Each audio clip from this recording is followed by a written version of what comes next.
నమస్తే, welcome to four sights TV.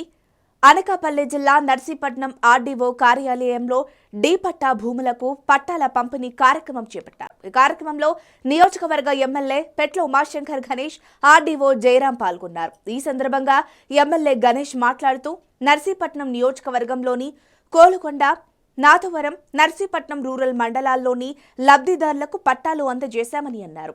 దివంగత ముఖ్యమంత్రి YS Rajasekhar Reddy D form పట్టా భూముల పంపిణీకి శ్రీకారం చుట్టారని, ముఖ్యమంత్రి జగన్మోహన్ రెడ్డి పట్టాలివ్వడం సంతోషమని అన్నారు. ఆనాడు దివంగత మహానేత రాజశేఖర రెడ్డి ఉన్నప్పుడు ఈ డి పట్టాలు ఇచ్చారు. అంటే సుమారు 20 సంవత్సరాల పట్టాలు ఇచ్చారు. మళ్ళీ ఇప్పుడు దివంగత మహానేత రాజశేఖర గారి కుమారుడు జగన్మోహన్ రెడ్డి ఆధ్వర్యంలో మళ్ళీ ఇస్తున్నాం. అంటే మధ్యలో ఎవరు కూడా మీరందరూ కూడా స్వాధీనంలో ఉన్నప్పటికీ కూడా ఏ ప్రభుత్వం కూడా డి పట్టాలు సంగతి మీ అందరూ కూడా తెలియపరచడం జరుగుతుంది. అయితే ముఖ్యంగా ఈ రోజు జగన్ ప్రభుత్వం వచ్చిన తర్వాత మీ అందరి తాలూకు ఆశీస్సులతో, జగన్మోహన్ రెడ్డి ముఖ్యమంత్రి అయిన తర్వాత, మీ అందరి తాలూకు ఆశీస్సులతో నేను ఎమ్మెల్యే అయిన తర్వాత మన ప్రాంతంలో నర్సీపట్నం నియోజకవర్గంలో సుమారుగా 1200 మందికి అటవీ హక్కుల పత్రాలు కూడా మా గతంలో ఇప్పటికే ఇవ్వడం జరిగింది. అలాగే ఇప్పుడు సుమారుగా గత 30 సంవత్సరాల నుంచి కూడా మీరు సాల్వ్ చేసుకున్నప్పుడు కూడా ఏ మాత్రం అధికారం ఏం లేకుండా, ఏ పత్రం లేకుండా 30 సంవత్సరాల నుంచి పూర్వమైనప్పటికీ కూడా మరి ఏ విధమైన కాగితాలు మీకు లేవు. కానీ ఈ రోజు జగన్ ప్రభుత్వంలో మరి మీ అందరితో ఆశిస్తూ ఈ రోజు మనం మంచి కార్యక్రమాలు చేస్తున్నాం.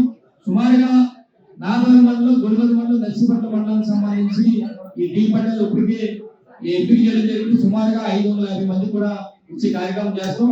ఇందులో ముఖ్యంగా నాదవరం మండలం సంబంధించి చిల్లిపూడి, చిన్నజగ్గంపేట, గొడుగులపేట, బీబీ అగ్రహారం, వలసంపేట, ఆర్బీ అగ్రహారం, గుమ్మడికొండ, ఏబీపురం, ఎల్బీపట్నం, పీకిగూడెం, గన్నవరం, మణిపుట్ట, అంటే సుమారుగా 174 మందికి గాను 147 ఎకరాల కార్యక్రమాన్ని ఈ రోజు మీ అందరికి హక్కు కల్పించే విధంగా మీ పట్టాలన్నీ కూడా మీ చేతులు ఇచ్చే కార్యక్రమం చేస్తాం. అలాగే గొడుగుల మండలానికి సంబంధించి చోజు, పొగచెట్లపాలెం, కొమిర, పప్పుశెట్టిపాలెం, కొత్తమల్లంపేట, గాలంపాలెం, అమ్మపేట, నల్లంకి, నాగనల్లపాలెం సంబంధించి సుమారుగా 234 మందికి గాను 366 ఎకరాలు మీరందరూ సాగు చేసుకున్నారు. మీ అందరికీ కూడా హక్కుని ఈ రోజే ఆ పత్రాన్ని హక్కు పత్రాన్ని కూడా ఇచ్చే కార్యక్రమం చేస్తున్నాం. అలాగే నర్సీపట్నం సంబంధించి ధర్మసాగరం, దుర్గాడ, చెట్టుపల్లి, గురందరపాలెం, రోయలపురం, గబ్బాడ, అలాగే పరిగెట్టు, అమలాపురం, ఏలుపూడికి సంబంధించి సుమారుగా 62 మందికి ఇప్పటికే 60 ఎకరాలు సాగు చేసుకున్నారు. వారికి కూడా మరి ఈ రోజు ఇచ్చే కార్యక్రమం. అంటే సుమారుగా నర్సీపట్నం నియోజకవర్గంలో సుమారుగా 550 మంది ఉంటే మొదటి విడతగా 470 మందికి సుమారుగా 573 ఎకరాల పత్రాలను హక్కు పత్రాలను ఈ రోజు ఆ సమక్షంలో అందరూ కూడా ఇవ్వడం జరుగుతుంది.